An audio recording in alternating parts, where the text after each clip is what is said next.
కదనబేరి సభలో బండి సంజయ్పై మాజీ ఎమ్మెల్యే రసమయ్య చేసిన వ్యాఖ్యలు ఖండించారు బీజేపీ శ్రేణులు. ఎమ్మెల్యేగా కొనసాగినంత కాలం రసమయ్యకి కళాకారులు గుర్తుకు రాలేదని, పదవి పోగానే గొంగడి వేసుకుని నోటికొచ్చినట్లు మాట్లాడుతున్నారని బీజేపీ దళిత మోర్చా నాయకులు సోమిడి వేణు మండిపడ్డారు.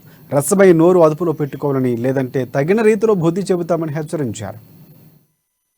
3 నెలలకు 4 నెలలకు జీతాలు ఇచ్చి తెలంగాణ రాష్ట్ర సాంస్కృతిక రథసారథి అనే పేరుతోని ఎంతమంది జీవితాలు నాశనం చేసిన రసమై, నీ స్థాయి ఏంది? నువ్వు సంజయ్ అన్న గురించి మాట్లాడే స్థాయి అనేది? ఇంకొకసారి పిచ్చి పిచ్చి కూతలు, వంకర మాటలు మాట్లాడితే ఉన్న గోసి ఊడబీకి ఇదే గీత భవన్ దగ్గర బట్టలు ఇప్పి కొడతాం. నేను ఏం మాట్లాడుతున్నావు? నులు మీసాల దొల్ల దగ్గరికి పోతాడు, వాళ్ళతో ఫోటోలు దిగుతాడు.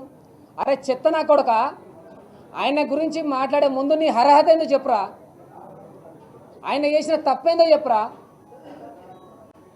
మీ అభ్యర్థి ఓడిపోతుందనే ఒక బాధ తప్ప మీరు సంజయ్ అన్న గురించి ఒక్క అవినీతి ఉందా?